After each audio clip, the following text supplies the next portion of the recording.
आज भी हम जब जलियांवाला बाग हत्याकांड की कहानी सुनते हैं तो हमारे अंदर भी आक्रोश, गुस्सा जो है वो भर आता है, वो भी अंग्रेजों के लिए। लेकिन हम उनके खिलाफ कुछ नहीं कर सकते। और मान लो कि आज भी वो जो अंग्रेज हैं हमारे ऊपर राज करते हैं और आज के समय में वो जो जलियांवाला बाग हत्याकांड है वो हुआ है। और इस समय पर जो अंग्रेज हैं उनकी जो पावर है इंडियंस के ऊपर अपने पीक पर है, मतलब कि इंडियंस चू भी नहीं कर सकते उनके सामने।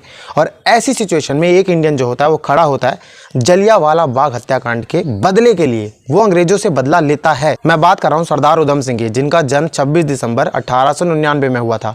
और जब जलियांवाला बाग हत्याकांड हुआ था 1919 में, उस समय पर सरदार उधम सिंह की जो एज थी वो थी 19 साल की। और उस समय पर जो ये जलियांवाला बाग हत्याकांड हुआ था ये बहुत ही गहरी छाप छोड़ता है सरदार उधम सिंह के ऊपर। और वो ठान लेते हैं कि जो भी इसके पीछे थे, जिनकी वजह से ये जो जलियांवाला बाग हत्याकांड हुआ है, वो उनकी हत्या करके रहेंगे और जलियांवाला बाग हत्याकांड का जो है बदला लेकर रहेंगे। और इस बदले को लेने के लिए सरदार उधम सिंह जो हैं वो 21 साल का इंतजार करते हैं, पूरी तरीके से प्लानिंग करते हैं। और उसके बाद 13 मार्च 1940 में कैक्सटन हॉल जो होता है वहाँ पर जाते हैं माइकल ओ डॉयर, जिनकी वजह से जो ये जलियांवाला बाग हत्याकांड हुआ था उनकी हत्या कर देते हैं वहाँ पर। अब माइकल ओ डॉयर जो हैं आप इनको जनरल डायर से जोड़ेंगे, लेकिन ये दोनों जो हैं अलग अलग पर्सन्स थे।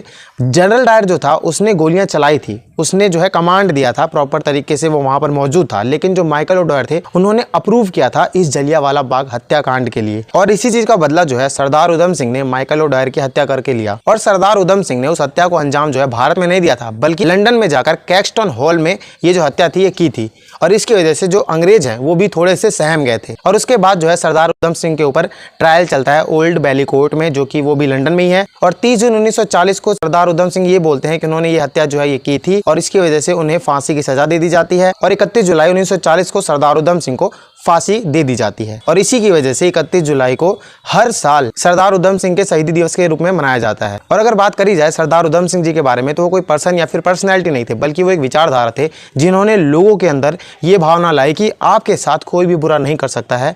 अगर कोई भी बुरा करता है तो आप बिल्कुल डट के खड़े रहें, और अगर किसी भी मजबूर के साथ बुरा होता है तो उसका भी स्टैंड लें, अपनी जान की परवाह किए बिना। सो इस दिन को सरदार उधम सिंह जी की लेगेसी के तौर पर याद करना चाहिए, ना कि सिर्फ और सिर्फ छुट्टी मनाने के लिए बैठे हुए हैं। इनके बारे में जानना पढ़ना बहुत जरूरी है और अपने आगे आने वाली जो पीढ़ी है उनको भी बताना बहुत जरूरी है। तो आज के लिए बस इतना ही। ऐसी जानकारी के लिए मेरे अकाउंट से जुड़ जाएं। धन्यवाद।